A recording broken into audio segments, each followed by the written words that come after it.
আসসালামু আলাইকুম রহমতুল্লাহি বারাকাতুহু। সবাই কেমন আছেন? ডিউটিতে আছে অলরেডি, সেই জন্য ভাবলাম প্রবাসীদের জন্য ছোট একটা ভিডিও বানাই। আজকে অনেকে কিন্তু বাংলাদেশে টাকা পাঠাইছেন, গতকাল অনেকে টাকা পাঠাইছেন। গতকাল যারা পাঠাইছিলেন বুধবারে, যারা পাঠাইছেন তারা কিন্তু বৃহস্পতিবার টাকা তুলতে পারছেন। আমি পাঠাইছিলাম, টাকা তুলছি।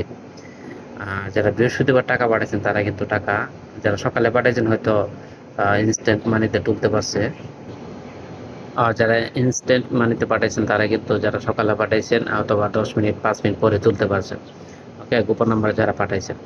আর যারা দেরি করে ছাড়ছেন তারা কিন্তু টাকা তুলতে পারেন নাই। তাছাড়া ব্যাংকেও প্রচুর ভিড়।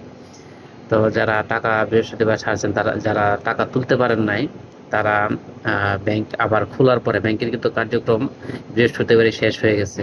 শুক্রবার বন্ধ, শনিবার বন্ধ, তারপর থেকে তো ঈদের বন্ধ। তো আপনারা পুনরায় যদি টাকা তুলতে চান তাহলে আপনাদেরকে ওয়েট করতে হবে বুধবার পর্যন্ত। বুধবারে আবার পুনরায় ব্যাংক তাদের কার্যক্রম শুরু করবে। ওকে, তো বুধবার তারিখ হচ্ছে 19 তারিখ। 19 তারিখে পুনরায় ব্যাংক তাদের কার্যক্রম শুরু করবে। আর ভিডিওটি যাদের ভালো লাগলো তারা অন্যদের সাথে শেয়ার করুন এবং সবাইকে অগ্রিম ঈদের শুভেচ্ছা।